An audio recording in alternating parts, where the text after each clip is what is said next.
Ay, nasasalang. Out na lang po ng ating short Ito gagamitin ko, yung gray. Ito sa underwater po. Napakabili na lang silang water.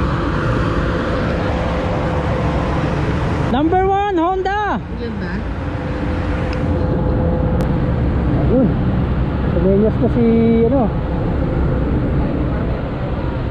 ating guide.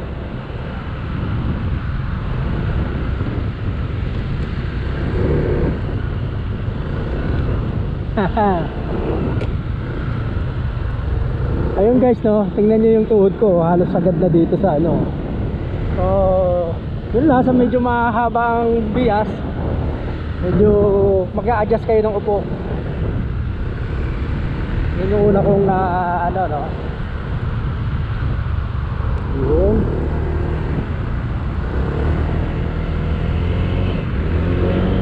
Power. Okay, yung power. Motor in 1, Joker in Pinas, and GM7.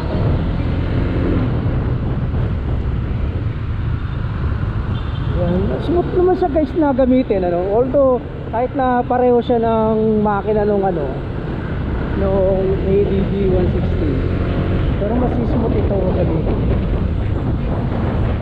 Yan. Feels light, magaan pakiramdam kasi siyempre hindi ganun siya kalaki yan. Ayan, very nimble. Alright, oh. Ayun.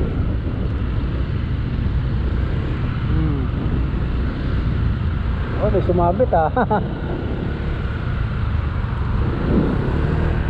Cornering, ganda ng cornering niya oh. Ah.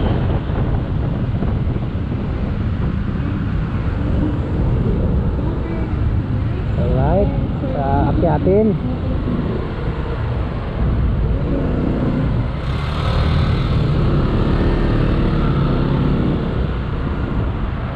Downhill. Oops, yan. Yung S-curve.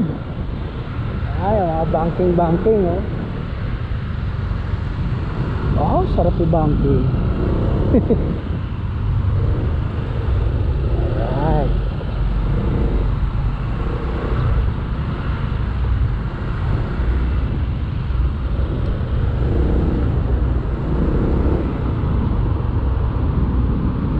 Palagpasin lang natin tong ano.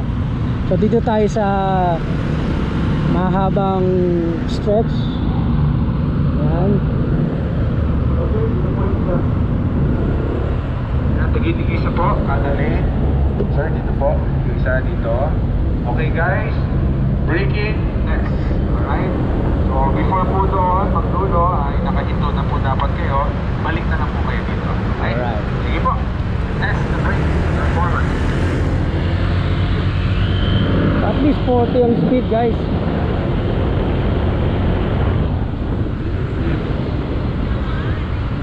Malakas oh. Yung ginamit natin guys, ano, combi brake yun ha. Kaya medyo mabilis tayo nakapagmareno.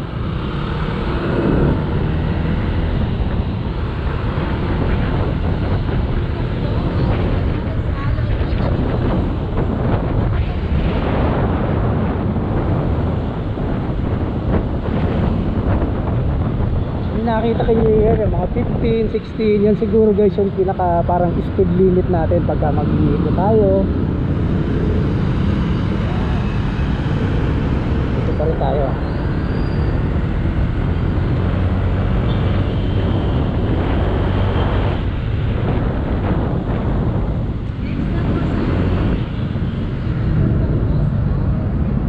Okay, mabilis siya pagka combi.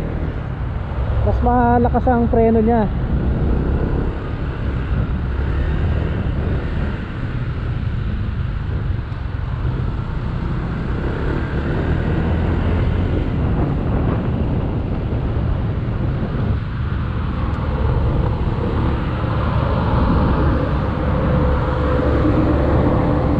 Alright.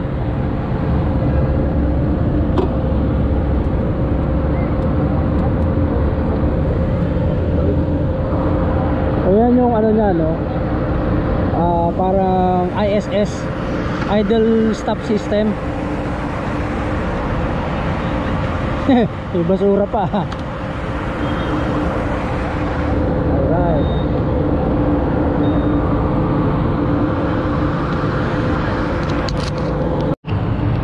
So ayun guys, nakapagbigay na tayo ng testimony natin dun sa kanilang mga videographer. So i-share ko rin dito siyempre yung experience ko tungkol sa ating test ride, no?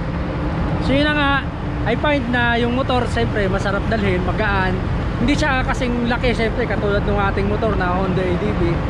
Although pareho sila ng makina guys, yung specs, pero pagdating sa driving hindi siya masyadong ma-vibrate, smooth siya. Kasi gusto ko sa kanya yung merong foot peg, no? May foot peg. Tapos sarap niya parang i-banking ng ganyan, iliko-liko, napakagaan, sarap tawag nito, i-cornering. So yeah, tapos yung siyempre may mga equip din siya ng iba-ibang mga tawag nito, iba-ibang features, no, or technology. Andyan yung ISS, yung idle stop system. Yung pagka naka-on yun, pwede mo siyang i-on tsaka i-off. Naka-on yun, pwede kayong pagdating sa stoplight, mamamatay yung makina, so makakatipid kayo sa gas. Tapos pag pinihit nyo yung throttle, aandar siya automatic. Tapos meron siyang yung extra safety sa parking, no, dito. Parang hand park, ano yun? Anong tawag dyan sa kotse, naka handbrake yun, no? So meron siyang handbrake dito sa kaliwang throttle, no? So very effective yun, lalo na kung mga incline or decline yung posisyon ng pagpaparkingan, na talagang walang galaw. Tapos yun upgraded yung kanyang mga design, kasi dati parang puro matte siya, ngayon may mga decals na siya na magaganda, no? In 3 variant yan.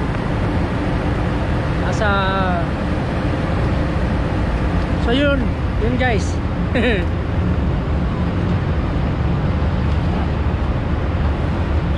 So maganda tong event na ganito, kasi yung mga vlogger na nai-invite dito, mari-review yung mga motor, tapos siyempre mapopost din yan sa mga kanilang mga page, sa kanilang mga YouTube channel. So mas maraming magiging aware, kasi ito guys, latest to na Click 160. Price at 116,900. Yun.